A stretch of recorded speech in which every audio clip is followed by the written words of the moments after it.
नमस्कार दोस्तों, रायबरेली की ऊंचाहार विधानसभा में इस समय हम मौजूद हैं और यहाँ आज वोटिंग हो रही है। तो यहाँ वोट दे के कितने लोग वोट दे के आ रहे हो? सभी लोग अपना दिखाइए। तो ये सारे लोग वोट दे के आ रहे हैं। आइए इनसे जानते हैं किस मुद्दों पे इन्होंने वोटिंग की है। क्या नाम है आपका? तो किस वजह से और किस चीज़ पे आपने वोटिंग की है? साइकिल पे दिए सर। अरे खुल के मत बताओ, किस चीज़ पे आपने वोटिंग की है? मुद्दा बताइए, मुद्दा। क्या नाम है आपका? क्या नाम है आपका? तो आपने वोट दे दिया? दिखाइए किस मुद्दे पे आपने वोटिंग की? अरे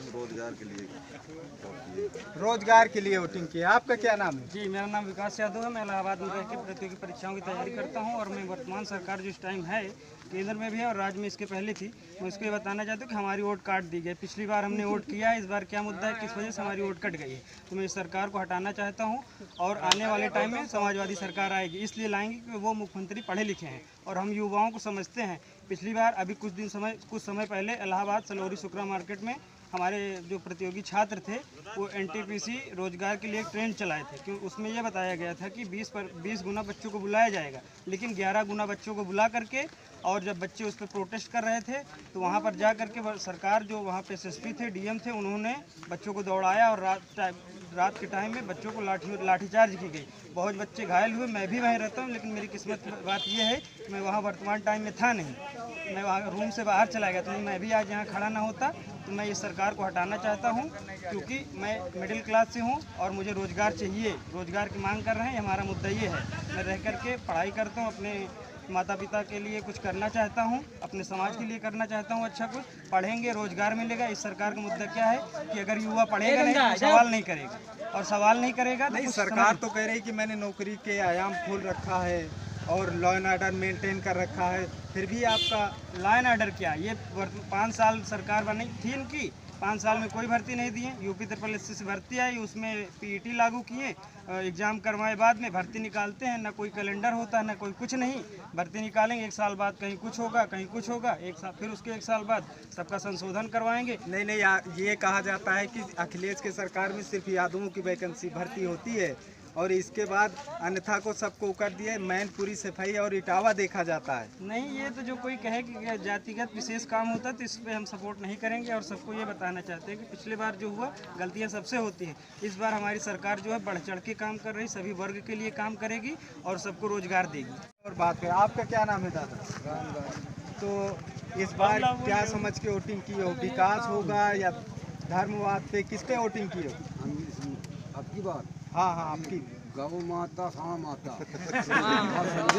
इससे हम अच्छा, इससे आप परेशान हो। तो क्या सोच के आप वोटिंग कर रहे हो? क्या सोच के आप वोटिंग कर रहे हो? जारी करना है चाहती आपका क्या नाम है? तो इस बार क्या लग रहा है, परिवर्तन होगा या फिर किस वजह से परिवर्तन होगा? किसान खेत काटता है, दुनियादारी करता है, यही मुद्दा है, विकास का मुद्दा है। क्योंकि यहाँ मनोज पांडे को कहा जाता है कि मोदी जी की लहर में भी यहाँ से जीतने में कामयाब थे और इस बार तो दोनों पार्टी का जीतेंगे। तो इस समय प्रशासन आया हुआ था, मैं चाहूँगा कि दिखाइए। प्रशासन आए थे, बूथ पर किसी प्रकार की दिक्कत ना हो, इसलिए प्रशासन मुस्तैद है और प्रशासन आ जा रही है, किसी को असुविधा ना हो और किसी को बेवजह दबाया ना जाए। और ये पास ही में बूथ है, यहाँ से 100 मीटर की दूरी पर बूथ बनाया गया है। आपको बता दूं कि यहाँ से मनोज पांडे दूसरी बार यहाँ मैदान में है, जो कि अगली बार उन्होंने बीजेपी की लहर में भी यहाँ से जीता था और इसी के ज़्यादा 6 किलोमीटर दूर पर जेपी नड्डा जी पहुँच चुके हैं और वहाँ जनसभा कर रहे हैं कुंडा विधानसभा के लिए। इस बार कुंडा विधानसभा हॉट सीट बन गई है, क्योंकि वहाँ से राजा भैया और समाजवादी पार्टी की तरफ से गुलशन यादव मैदान में है। खैर, आइए आपको दूसरे क्षेत्रों में ले चलते हैं।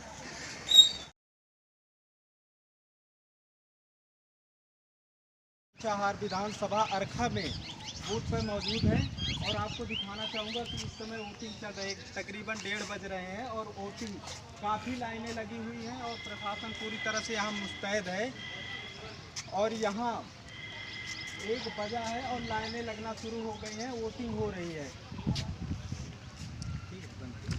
ये गाड़ी उधर खड़ी कीजिए। गाड़ी कुछ महिलाएं मतदान करके बाहर आ रही हैं, तो आइए इनसे बात करते हैं कि किस मुद्दों को सोचकर इन्होंने मतदान किया है। क्या नाम है आपका? तो क्या समझ के आपने वोटिंग किया? मुख्यमंत्री बनेगा, मतलब कि हमका लोगन को परेशान न करे, दिनों रात टेंशन में कोई नहीं, तब भी नन बच्चे हैं, कुछ मिलत नहीं, उनका खाए पिए कहीं है। अच्छा, तो सरकार परिवर्तन चाहती हो आप?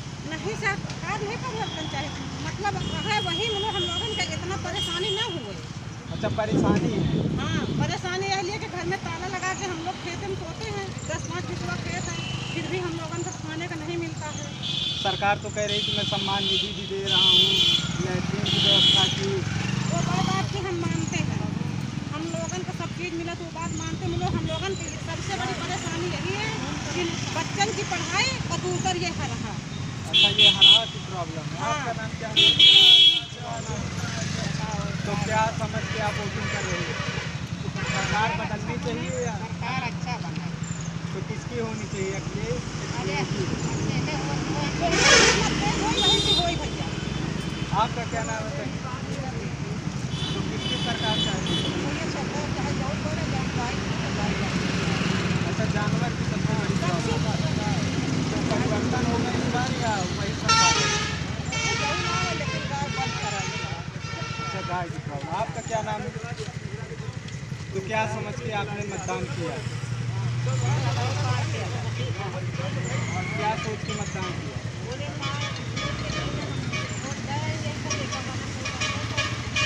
अरे वोट सोच के तो कुछ किया होगा, आपकी सरकारें बनेंगी।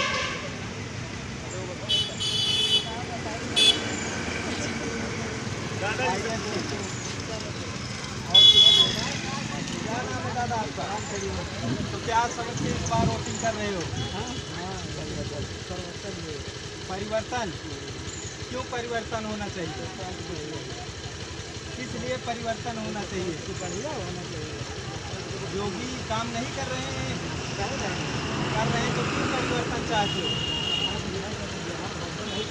यहाँ सपन विधायक थे। तो इस बार कौन बन रहा है? यहाँ तो भाजपा के लिए चल रही है। भाजपा। अगली बार मोदी जी के लहर में भी यहाँ से मनोज पांडे जीतने में कामयाब थे, तो इस बार क्या परिवर्तन हो जाएगा? जी बिल्कुल परिवर्तन हो जाएगा। जनता ने पूरा मन बना लिया, ठान लिया। इस बार बीजेपी जीतेगी। इस बार कौन जीतेगा? बीजेपी जीतेगी। अमरपाल मौर्य यहाँ उम्मीदवार हैं। इसके पहले स्वामी प्रसाद के लड़के यहाँ से उम्मीदवार थे, उन्होंने तब का माहौल दूसरा था। अब का माहौल दूसरा, आज का माहौल दूसरा है। आज का माहौल दूसरा।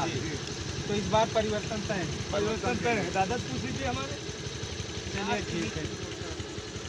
तो आइए आपको दूसरे क्षेत्रों में ले चलते हैं।